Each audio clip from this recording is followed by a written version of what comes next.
Hello everyone, welcome to English grammar tutorial class. আজ আমাদের topic কি? Conditional sentence.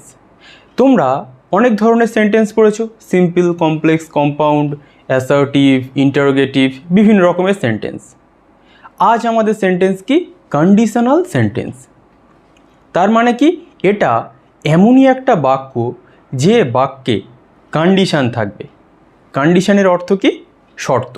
তোমরা এখানে দেখেই বুঝতে পারছো কি কন্ডিশনাল সেন্টেন্স। তার মানে কি? এমনই বাক্য যে বাক্যে শর্ত থাকবে এবং সেই শর্তর জন্যে একটা রেজাল্ট বা ফলাফল থাকবে। কিভাবে, কেমনভাবে, সেটা তো আমরা বিস্তারিত শিখবই। তার আগে শুধু এটুকু জেনে নাও, আমরা অনেক সময় বলি তুমি যদি আমাকে এটা করে দাও তাহলে আমি তোমার জন্য ওটা করে দেবো, তুমি যদি আমাকে এটা দাও তাহলে আমি তোমাকে ওটা দিতে পারি। এই যে দেখছো, একটা কিছু করার জন্যে আর একটা কিছু করতে হচ্ছে। মানে যদি তুমি আমায় কিছু দাও তাহলে তার পরিবর্তে আমি তোমাকে জন্য কাজ করে দিতে পারি, তোমাকে অন্য কিছু দিতে পারি। তার মানে কি? এখানে একটা শর্ত দেওয়া থাকবে, সেই শর্তের উপর নির্ভর করে কোনো একটা রেজাল্ট বা ফলাফল নির্ভর করবে। তাহলে কন্ডিশনাল সেন্টেন্সকে দুটো পার্টে লিখতে হবে, তবেই সেটাকে আমরা একটা সম্পূর্ণ কন্ডিশনাল সেন্টেন্সের রূপ দিতে পারবো। কিভাবে সেটা আমরা পারবো, চলো আমরা বিস্তারিত দেখে নিই। প্রথম কি? Type zero. টাইপ জিরো অর্থাৎ এখানে যে কন্ডিশনটা থাকবে সেটা একটা গতানুগতিকভাবে আমরা সেই কন্ডিশনটাকে ধরে নিই। এখানে তেমন কোনো চেঞ্জেসের আমাদের প্রয়োজন পড়ে না। এটা আমরা একটা হ্যাবিচুয়াল ট্রুথ, যেটা আমরা একটা শিখতাম, সেইভাবেই কিন্তু এটাকে ধরতে পারি। কীরকমভাবে? যতক্ষণ না আমরা সেন্টেন্স দেখব ততক্ষণ কিন্তু আমরা বুঝতে পারবো না। দেখো, if you speak the truth, যদি তুমি সত্য কথা বলো। If you speak the truth, যদি তুমি সত্য কথা বলো, এভরিওয়ান অ্যাপ্রিসিয়েটস ইউ, সবাই তোমাকে কি করে? প্রশংসা করে। তাহলে যদি তুমি কিছু একটা করো তাহলে অন্যরা কিছু একটা করে। এর যে ফর্মুলা সেটা কি দাঁড়াবে? যদি এটা হয় তবে ওটা হয়, যদি এটা হয় তবে ওটা হয়। তার মানে কি? দুটোই থাকবে কি? প্রেজেন্ট টেন্স, প্রেজেন্ট টেন্স, এবং প্রেজেন্টের কি ফর্ম থাকবে? দুটোই প্রেজেন্ট ইনডিফিনিট। দেখো, if you speak the truth, যদি তুমি সত্য কথা বলো, present indefinite tense. Everyone appreciates you, সবাই তোমাকে প্রশংসা করে, এটাও কিন্তু একটা প্রেজেন্ট ইনডিফিনিট টেন্স। তাহলে এখানে আমি ওই কি বলে দিলাম যে এখানে আমরা গতানুগতিকভাবে একটা যে কন্ডিশন, সেই কন্ডিশনটাকে মেনে নিই। যেমন আমরা নর্মালিই বলি যদি তুমি সত্যি কথা বলো তাহলে সবাই তোমাকে প্রশংসা করে। এটা যে আমরা অ্যাফার্মেটিভ লিখেছি, এটাকে আমরা নেগেটিভও করতে পারি।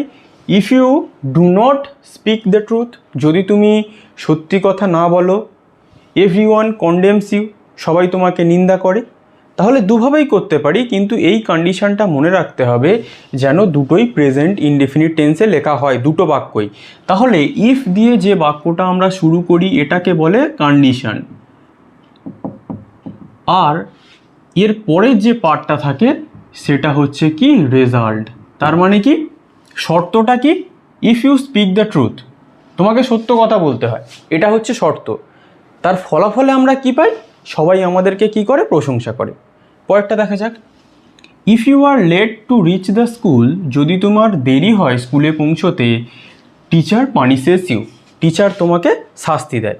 তাহলে এটা বি ভার্বের present indefinite tense, are, am, is, are, আমরা বি ভার্বের টেন্সে শিখে এসেছি। তারপরে কি? টিচার পানিশেস ইউ, টিচার কি করে? তোমায় শাস্তি দেয়।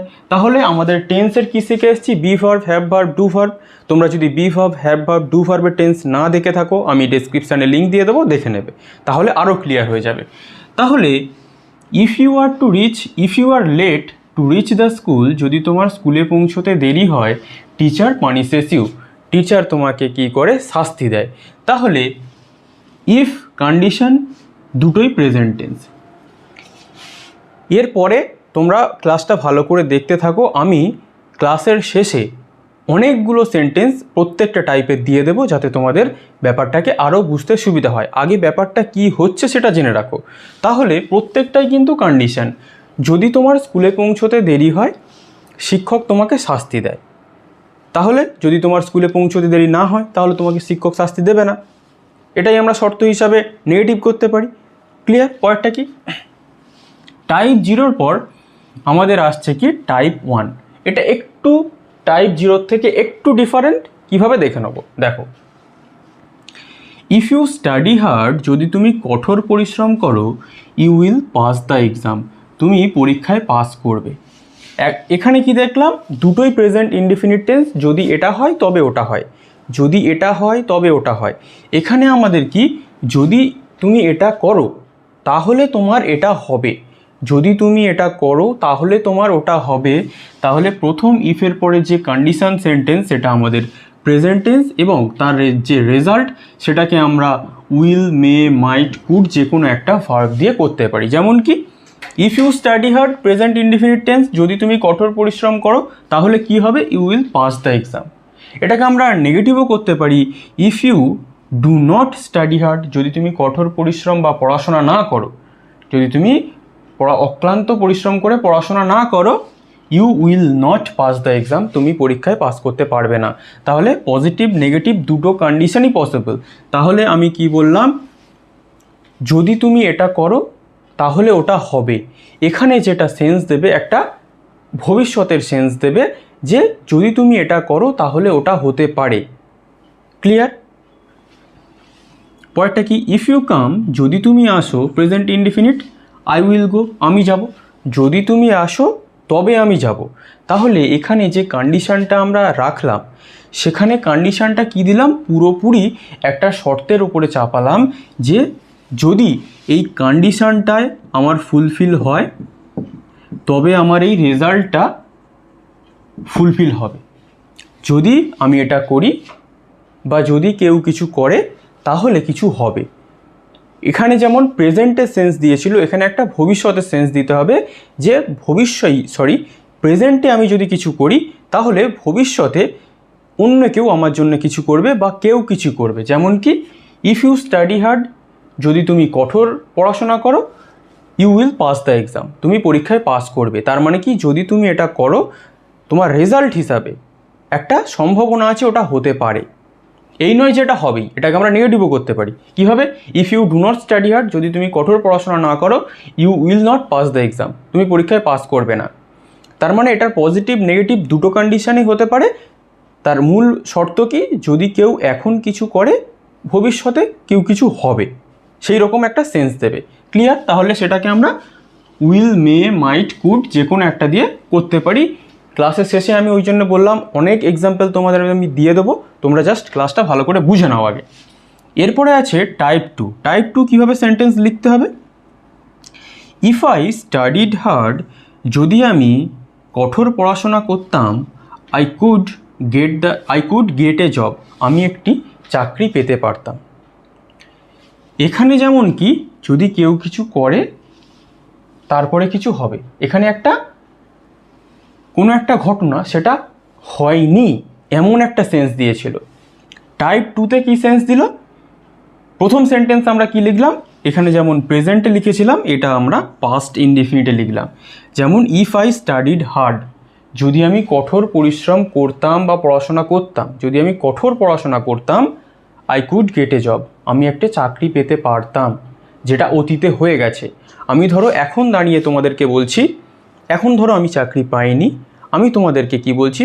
যদি আমি কঠোর পরিশ্রম করতাম তাহলে হয়তো আমি একটা পেতে পারতাম, চাকরি পেতাম। কিন্তু এই নয় যে আমি পরবর্তীকালে যখন পড়াশোনা করব সেটা পাবো না, ভবিষ্যৎকালে আমি চাকরি করে পড়াশোনা পেতেই পারি। কিন্তু এই মুহূর্তে যেহেতু আমি পাইনি, আমি এরকম সেন্টেন্স বলতেই পারি। বা তোমরা যারা পাওনি, বা এরকমও বলতে পারি, if I were a bird, যদি আমি একটা পাখি হতাম, I would fly in the sky, আমি আকাশে উড়ে বেড়াতাম। If I were, past tense, if I were a bird, যদি আমি একটা পাখি হতাম, আমি আকাশে উড়ে বেড়াতাম। আমি তোমাদের এখন বলছি, যদি আমি একটা পাখি হতাম, আমি আকাশে উড়ে বেড়াতাম। কেন বলছি? কারণ আমরা ধরো বন্ধুরা মিলে গল্প করছি, আমরা একটা দেখছি পাখি কী সুন্দর উড়ে যাচ্ছে, সেখানে দেখে আমাদের মনে হতেই পারে if I were a bird, যদি আমি একটি পাখি হতাম, I would fly in the sky, আমি আকাশে উড়ে বেড়াতাম। এখানে সবথেকে গুরুত্বপূর্ণ কি, এখানে এই সাবজেক্ট যাই থাকুক, যখন আমরা এই কন্ডিশনাল সেন্টেন্স টাইপ 2 লিখব, তখন এই যে ভার্বটা সেটা সবসময় ওয়্যার হবে। আই হতে পারে, হি হতে পারে, সি হতে পারে, কোনো নাম হতে পারে, সবসময় কিন্তু ওয়্যার হবে। তাহলে দেখো স্টাডিড, ওয়্যার দুটোই আমরা পাস্ট ইনডিফিনিটে লিখেছি, তার সাথে আমরা কি যোগ করেছি, কুড আর উড। তাহলে এর আমার ফর্মুলাটা কি দাঁড়ালো, প্রথম যে পাস্ট ইফ দিয়ে যে কন্ডিশনটা লিখতে হবে সেটা আমাদের পাস্ট ইনডিফিনিটে লিখতে হবে, তার যে রেজাল্ট বা ফলাফলটা আমরা আশা করতে পারি বা করতে পারতাম সেটাকে আমাদের কি লিখতে হবে, কুড বা উড দিয়ে সেই সেন্টেন্সটাকে আমাদের তৈরি করতে হবে। তাহলে এই যে প্রত্যেকটা আমি স্ট্রাকচার বলে দিলাম, টাইপ 0, টাইপ 1, টাইপ 2, আমাদের কিন্তু প্রত্যেকটার সেন্স হিসাবে সেন্টেন্স লিখতে হবে এবং কিন্তু আমাদের এই স্ট্রাকচারগুলোকে গোলালে চলবে না। যেমন আমি টাইপ 0 স্ট্রাকচার দিয়ে কিন্তু টাইপ 3 বা টাইপ 2 এর স্ট্রাকচারে সেন্টেন্স লিখতে পারবো না, টাইপ 1 এর স্ট্রাকচার দিয়ে টাইপ 2 এর স্ট্রাকচার লিখতে পারবো না। তাহলে টাইপ 2তে যে স্ট্রাকচারটা দাঁড়ালো সেটা কি দাঁড়ালো, যদি আমি কিছু করতে পারতাম, যেমন ইফ আই স্টাডিড হার্ড, যদি আমি কঠোর পড়াশোনা করতে পারতাম, I could get a job, আমি একটা চাকরি পেতাম। সেটা কিন্তু আমার অতীতকালে হয়ে গেছে, এই রকম কোনো একটা শর্তের কথা আমি বলছি যে এই মুহূর্তে দাঁড়িয়ে যেটা আমি করতে হয়তো পারিনি। ক্লিয়ার? তাহলে এর মূল যে শর্ত, যদি আমি কিছু করতাম তাহলে সেটা হতো, যদি আমি কিছু করতাম তাহলে সেটা হতো বা হতে পারতো, উড কুড যে কোনো একটা দিয়ে আমরা করতে পারি। যেমন কুড গেট এ জব, চাকরি পেতে পারতাম, এখানে একটা পারার উল্লেখ থাকবে, আর I would fly in the sky, উড়ে বেড়াতাম, এরকম একটা থাকবে। কুডটা দিয়ে একটা পারার শর্ত বোঝাবে আর উডটা দিয়ে তাম এইরকম একটা কিছু বোঝাবে। তাহলে টাইপ 2 আমাদের ক্লিয়ার। টাইপ 3 কি বলছে, if plus past perfect plus could have would have. কীরকমভাবে, if I had studied hard, যদি আমি কঠোর পড়াশোনা করে থাকতাম, I could have got the job, আমি চাকরিটা পেয়ে থাকতে পারতাম। এখানে এই টাইপ 2 আর টাইপ 3 মধ্যে ডিফারেন্স আছে। কিভাবে, এই টাইপ 2টা ভবিষ্যতে আমাদের পসিবল। যেমন এখন আমি যে বলছি ইফ আই স্টাডিড হার্ড, যদি আমি কঠোর পড়াশোনা করতে পারতাম, ধরো এই মুহূর্তে দাঁড়িয়ে আমি কোনো একটা চাকরির পরীক্ষায় ফেল করেছি, তাহলে আমি বলছি কি ইফ আই স্টাডিড হার্ড, যদি আমি কঠোর পরিশ্রম করতে পারতাম, I could get a job, আমি একটা চাকরি পেতে পারতাম। কিন্তু যখন আমি বলছি এটাকে পাস্ট পারফেক্ট করে, if I had studied hard, যদি আমি কঠোর পড়াশোনা করে থাকতাম, I could have got the job, আমি চাকরিটা পেয়ে থাকতে পারতাম। তার মানে কি, এখন ধরো আমার বয়স 45 থেকে 50 হয়ে গেছে, এখন আমি কোনো একটা রিগ্রেট বা আক্ষেপ করছি যে জিনিসটা ধরো আমি করে থাকতে পারতাম তাহলে ওইটা হয়ে থাকতে পারতো, যদি আমি কঠোর পড়াশোনা করে থাকতে পারতাম তাহলে আমি চাকরিটা পেয়ে থাকতে পারতাম। কিন্তু 50 বছর বয়সে দাঁড়িয়ে সেটা তো আমার পক্ষে আর সম্ভব না, তাই আমাদের এইটা একটা রিগ্রেট, আক্ষেপ। এই সেন্টেন্সটা একটা না পাওয়ার আক্ষেপের সেন্টেন্স। কিন্তু আমাদের টাইপ 2 সেটা যদি আমরা ভবিষ্যতে চেষ্টা করি সেটা আমরা পেতে পারি। কিন্তু টাইপ 3 একেবারে আক্ষেপের সেন্টেন্স, একদম রিগ্রেট, যেটা আর পসিবল নয়। তারপরে কি, if you had read the book, যদি তুমি বইটা পড়ে থাকতে পারতে, you would have learned English grammar, তুমি ইংলিশ গ্রামার শিখে থাকতে পারতে। ওই 50 বছর বয়স আমার এখন, আমি আবার রিগ্রেট করছি কি, যদি আমি ইংলিশ গ্রামার বইটা ভালো করে পড়ে থাকতাম তাহলে হয়তো আমি ইংরেজি গ্রামারটা শিখতে পারতাম। এই সেই একই রিগ্রেট, আক্ষেপ। তাহলে এই যে টাইপ 2 আর টাইপ 3 এর মধ্যে আমাদের কিন্তু স্ট্রাকচারগত দিক দিয়ে একটা জিনিস মনে রাখতে হবে। ইফের সঙ্গে এখানে পাস্ট ইনডিফিনিট, তারপরে কিন্তু কুড আর উড অনলি, তারপরে যেমন আমরা ভার্ব বসিয়েছি সেই রকম। কিন্তু যদি আমরা টাইপ 3 এর কথায় বলি তখন কিন্তু আমাদের ইফের সাথে পাস্ট পারফেক্ট টেন্স লিখতে হবে, তারপরে কুড হ্যাভ বা উড হ্যাভ দিয়ে ভার্বের পাস্ট পার্টিসিপল বা থার্ড ফর্মকে আমাদের বসাতে হবে।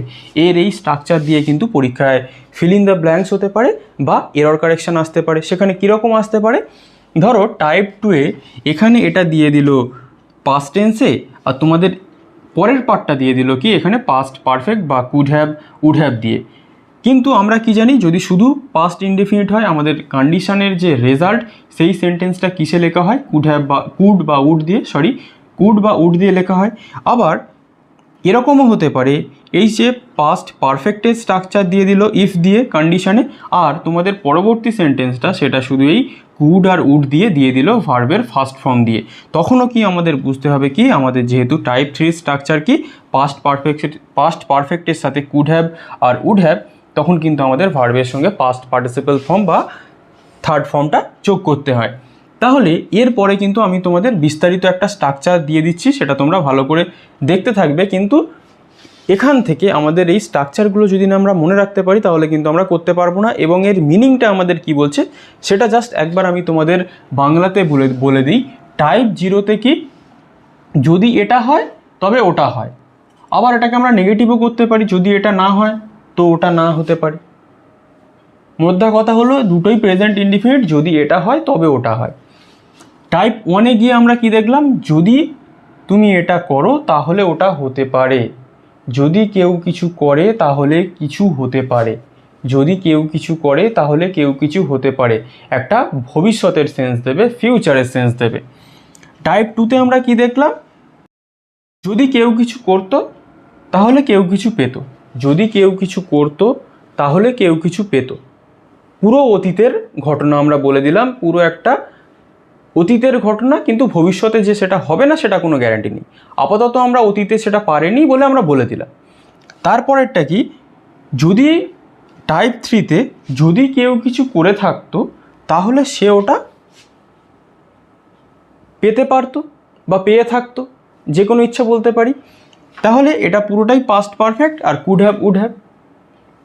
এটা কি পাস্ট ইনডিফিনিট, তার সাথে কুড আর উড। এটা কি পাস্ট পারফেক্ট, তার সাথে কুড হ্যাভ আর উড হ্যাভ। এই শর্তটা তোমাদের মনে রাখতে হবে। এইবারে তোমরা স্ক্রিনের দিকে লক্ষ্য রাখো, সেখানে আমি বিস্তারিত এর অনেক কটা সেন্টেন্স নিয়ে আমি তোমাদের একটা ক্লাস দিয়ে দিচ্ছি।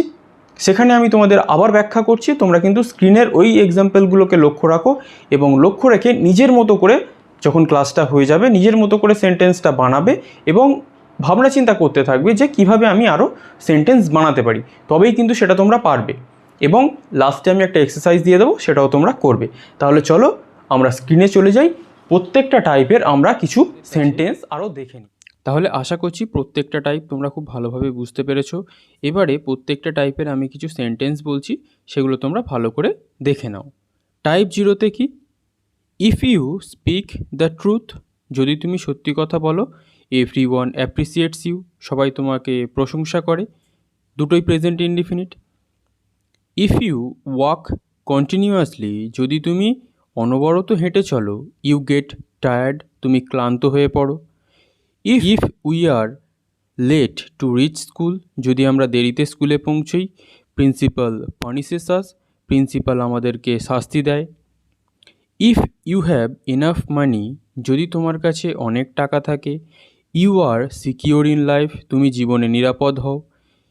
ইফ উই ড্রিঙ্ক, যদি আমরা মদ্যপান করি, আওয়ার লিভার গেটস অ্যাফেক্টেড, আমাদের লিভারের ক্ষতি হয়। তাহলে টাইপ 0-তে এই সেন্টেন্সগুলো তোমরা দেখলে, এবার নিজেদের মতো করে কিছু সেন্টেন্স বানাবে। এবারে টাইপ 1-এর কিছু সেন্টেন্স দেখা যাক।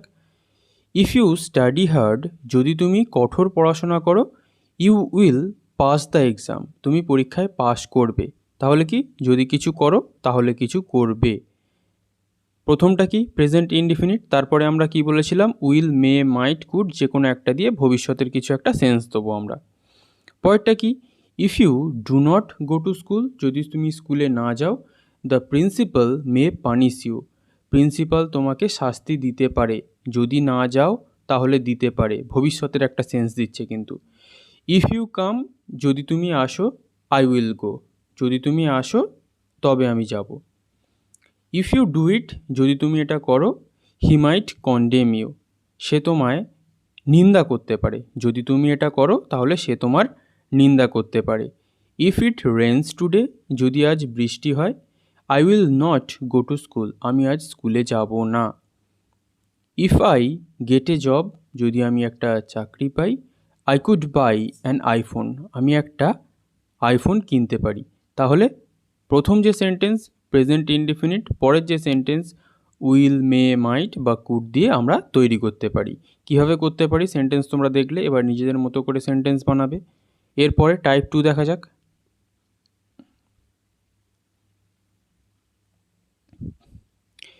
If I lived in England, যদি আমি ইংল্যান্ডে থাকতাম, আই উড ভিজিট লন্ডন, আমি লন্ডনে ভিজিট করতাম বা লন্ডন ঘুরতে যেতাম।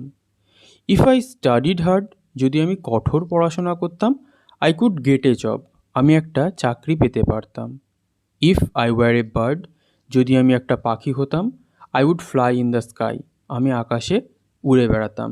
এটাকে অনেক ক্ষেত্রে আমরা সাবজেন্টিভ মুডেও করতে পারি, সেটা যখন আমি তোমাদের ক্লাস দেবো সাবজেন্টিভ মুডটা আমি ইন ডিটেলে বুঝিয়ে দেবো। তোমরা এখানে জেনে রাখো ইফ দিয়ে যে সাবজেক্ট থাকবে তার পরে সবসময় ওয়্যারই সাবজেক্ট আমাদের ব্যবহার করতে হবে, কারণ এখানে আমাদের পাস্ট ইনডিফিনিট দিয়ে কন্ডিশনাল সেন্টেন্স তৈরি করতে হয়। তারপরে যেমন কুড আর উড দিয়ে করতে হয় সেটা তো তোমরা দেখতে পাচ্ছ।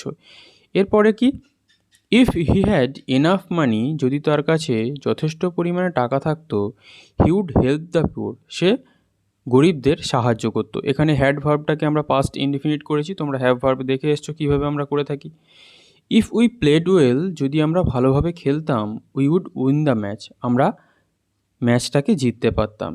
তাহলে একটা হচ্ছে যেটা ইফ দিয়ে শুরু হবে সেটা পাস্ট ইনডিফিনিট, পরেরটা আমরা উড বা কুড দিয়ে শুরু করতে পারি। এটা গেল টাইপ 2। এবার টাইপ 3 কিছু সেন্টেন্স দেখা যাক।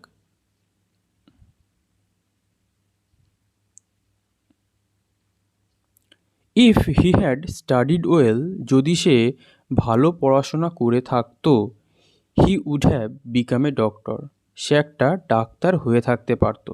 তাহলে এটা আমি লাস্টে কি বলেছিলাম, এটা একটা আক্ষেপের সুর দেবে যেটাকে আমাদের আর করা সম্ভব নয়। ওই জন্য বলছি প্রথম ক্লাসটা যে আমি 0, 1, 2, 3 এই 4টে টাইপ ভালো করে বুঝিয়েছি, সেটা আগে ভালো করে বোঝো, তারপরে এই সেন্টেন্সগুলো দেখো, তাহলে তোমরা খুব ভালো করে বুঝতে পারবে। If I had read the book, যদি আমি বইটা পড়ে থাকতে পারতাম, I would have learned English grammar, আমি ইংলিশ গ্রামার শিখে থাকতে পারতাম। তাহলে প্রথম ইফের পরে পাস্ট পারফেক্ট, তারপরে উড হ্যাভ বা কুড হ্যাভ দিয়ে আমাদের সেন্টেন্স তৈরি করতে হবে। আমরা কি জানি, উড হ্যাভ বা কুড হ্যাভের পরে ভার্বের পাস্ট পার্টিসিপাল ফর্ম বা থার্ড ফর্ম বসে। If I had been the principal, যদি আমি প্রিন্সিপাল হতে পারতাম, I would have allowed the students to sit for the exam, আমি স্টুডেন্টদের অনুমতি দিয়ে থাকতে পারতাম পরীক্ষায় বসার জন্য। If he had informed me before, যদি সে আমায় আগে জানিয়ে থাকতো, I could not have gone there, আমি সেখানে যেতাম না। যদি সে আমায় আগে জানিয়ে থাকতো, I could not have gone there, আমি সেখানে যেতাম না। তাহলে আশা করছি এই সেন্টেন্সগুলো দেখার পর তোমাদের অনেকটাই ধারণা ক্লিয়ার হবে। এবারে নিজেরা ভালো করে বুঝে সেন্টেন্স এবং বাক্য নিজেদের মতো করে তৈরি করবে, কারণ যতক্ষণ না বাক্য তৈরি করবে ততক্ষণ কিন্তু তোমাদের এটাকে কন্ডিশনাল সেন্টেন্সকে বোঝা সহজ নয়। এবারে আমি কয়েকটি এক্সারসাইজ দিচ্ছি, সেগুলো তোমরা করে আমায় কমেন্ট করবে, আমি কমেন্টে তোমাদের উত্তর দিয়ে দেবো এটা সঠিক হলো না ভুল হলো। তাহলে আশা করছি ক্লাসটা তোমাদের খুব ভালো লেগেছে। Thank you for watching.